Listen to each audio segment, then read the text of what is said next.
सुप्रभात छात्रों, आज हम शास्त्री तृतीय वर्ष का क्लास ले रहे हैं जिसमें जयशंकर प्रसाद के जीवन परिचय के बारे में पढ़ाएंगे। छात्रों, उनका नाटक ध्रुव स्वामिनी पढ़ना है आप लोगों को। तो ध्रुव स्वामिनी पढ़ने से पहले हम नाटककार जयशंकर प्रसाद के जीवन परिचय के बारे में पढ़ेंगे, उनके जन्म और मृत्यु के बारे में पढ़ेंगे, उनके परिवार के बारे में पढ़ेंगे।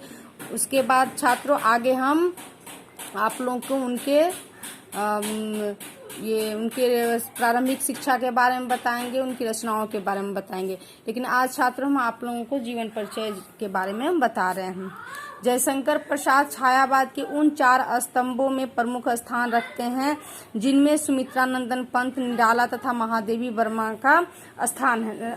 महादेवी वर्मा भी आते हैं। यानी कि छात्रों छायावाद के ये प्रमुख कवि के रूप में विख्यात हुए हैं। और ये छायावाद जो है वो 4 स्तंभों यानी 4 कवियों पर आधारित पर खड़ा है।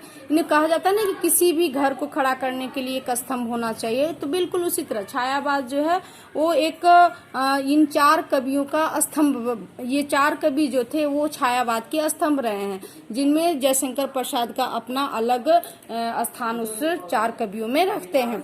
और उन्हें ये जयशंकर प्रसाद को छायावाद के प्रवर्तक होने का श्रेय भी प्राप्त है।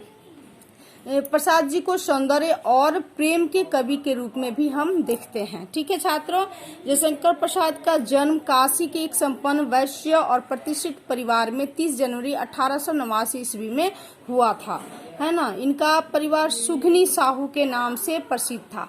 कहते हैं कि इनका परिवार जो है सुघनी साहू के नाम से प्रसिद्ध था। और ये लोग जो है इनके यहाँ तंबाकू का व्यापार होता था, इसलिए ये नाम बहुत प्रसिद्ध था। कहा जाता है कि इनके पिता साहू शिवरत्न के सुपुत्र साहू देवी प्रसाद हुए। यानी कि जयशंकर प्रसाद के दादा का नाम क्या था?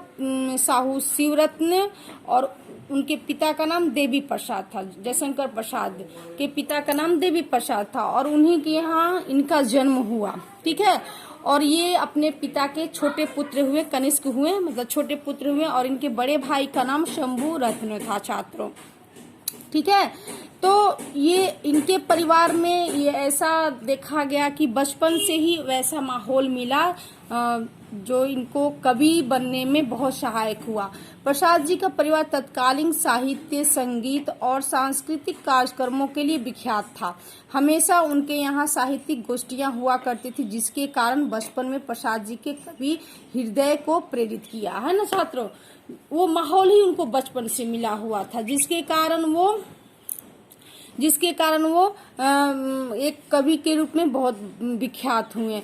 और उनके यहाँ हमेशा किसी न किसी रूप में हमेशा गोष्ठियां हुआ कर, चाहे साहित्य के क्षेत्र में, संगीत के क्षेत्र में या सांस्कृतिक कार्यक्रमों के क्षेत्र में। इनका परिवार बहुत प्रसिद्ध परिवार था और ये गोष्ठियां हुआ करती थी। वो उनके मन को बहुत भा गया और उन्होंने उनके मन के अंदर एक कवि का हृदय को प्रेरित किया। ठीक है छात्रों, वो बचपन से ही तीर्थ यात्राएं भी करते रहे हैं, है ना।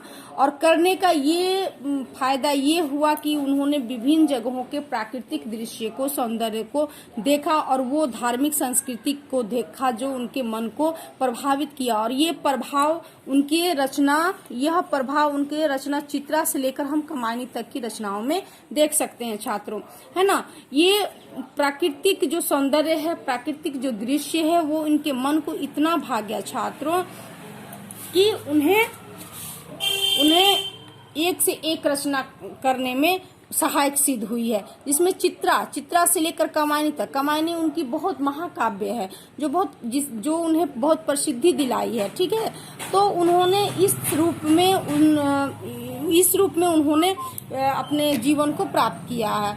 तो छात्रों उनका जीवन जो है एक तरह से कहिए कि अच्छे फैमिली से थे और उन्होंने उसको अच्छे फैमिली से थे, इसलिए उन पर ये प्रभाव भी रहा है। कहा जाता है कि 9 वर्ष की अवस्था में ही प्रसाद जी ने ब्रज भाषा में एक सवैया लिखा और लिखकर वो अपने गुरु रसमय सिद्ध को दिखाया था। यानी सोचिए इतना 9 वर्ष के आयु में एक जो कि खेलने कूदने का वो समय होता है और वो 9 वर्ष का बच्चा एक इतनी बड़ी सवैया लिख डालता है, तो क्या वो कहीं ना कहीं उनके परिवार का प्रभाव उन पर था, उन गोष्ठियों का प्रभाव था, उन साहित्यिक कार्यक्रमों का प्रभाव था, सांस्कृतिक कार्यों का प्रभाव था, धार्मिक कार्यक्रमों का प्रभाव था, जो उन्हें इस रचना करने के लिए प्रेरित किया छात्रों। ठीक है, तो वो रसमय सिद्ध अपने गुरुजी को उन्होंने पहला सवैया 9 वर्ष की आयु में लिखकर दिखाया, जो इस प्रकार है छात्रों।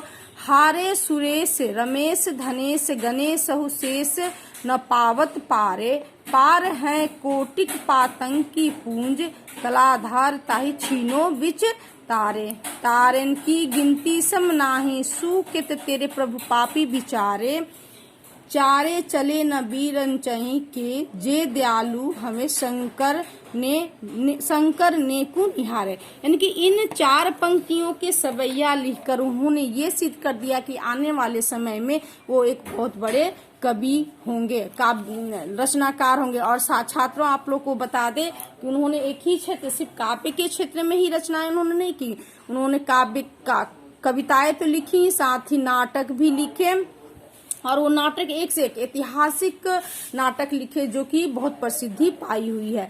छात्रों उनकी मृत्यु 15 नवंबर 1937 ईस्वी को हो गया। ठीक है छात्रों, इसके आगे हम आप लोगों को उनका प्रारंभिक शिक्षा के बारे में बताएंगे, उनकी रचनाओं के बारे में बताएंगे छात्रों। धन्यवाद।